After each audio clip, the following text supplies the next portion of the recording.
If we're to judge by the Jubilee debate between Mehdi Hasan and 20 conservatives, the young generation of conservatives out there, they're pretty right-wing. They're hit and miss when it comes to debating, and they don't especially revere the Constitution. But that just highlights the difference between the boomer conservative and what we saw in this debate. And it was different, let me tell you. Meanwhile, Hasan is a glib debater, but as one of his opponents put it, not exactly in good faith.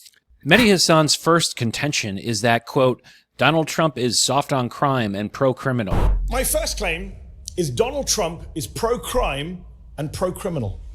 I think when you're soft on criminals, when you let criminals out of prison, when you pardon people who've assaulted police officers, you're pro-criminal. Donald Trump pardoned almost 1,600 people who were involved in January the 6th.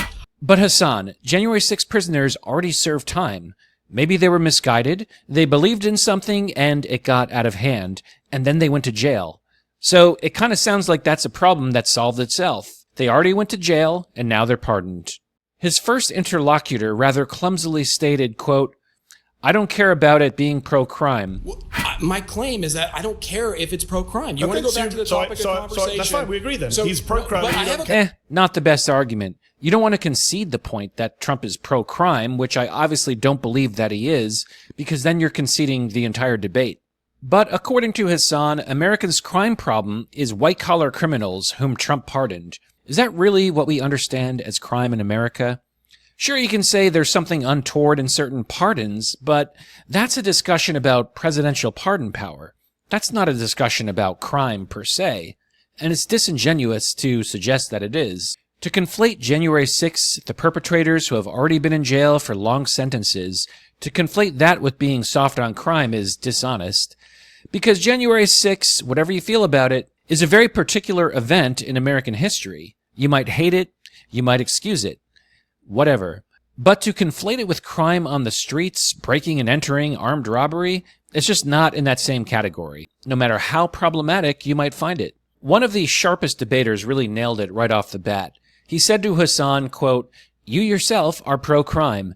Your side is pro-crime. You're a progressive. Your claim is completely bad faith. You do not care about being anti-crime. You yourself are pro-crime. Your side is pro-crime because you're a progressive. How am I pro-crime? So very succinct. The claim is in bad faith because when people talk about crime being out of control, they're not talking about white-collar financial crimes, although those are bad too. The debater goes on to give specific examples in California of soft-on-crime policies. This is what crime actually looks like and how people experience it in the real world. Spoiler, it has nothing to do with January 6. This young conservative also pointed out of Hasan's arguments about pardons, quote, that's not a policy. A pardon is a one-time thing. Yes, that's why Hasan's entire argument is such a red herring. Finally, Hasan refers to the criminal convictions of Trump himself. Quote, he's a convicted criminal himself. Okay, so the charges that were concocted by Democrats are now being used to assert that Trump is a criminal. Like, you guys made up those charges, they just came from you, and now in a circular way, you're saying Trump is bad because you put him through this process. Well, the American people certainly came to a different conclusion. Skipping forward an hour to another topic, Hasan's claim was, quote, Donald Trump's plan for Gaza is ethnic cleansing. He wasn't really expecting the angle from this blonde girl, Sarah, and she's no dummy. Why do you think that Trump is saying this? Do you think that he has some personal interest in cleansing Gaza, or do you think there might be some special interest group, or, that maybe he received money from them and that's the whole reason why he wants to cleanse Gaza? Or why do you think that is? So you can see where this is going.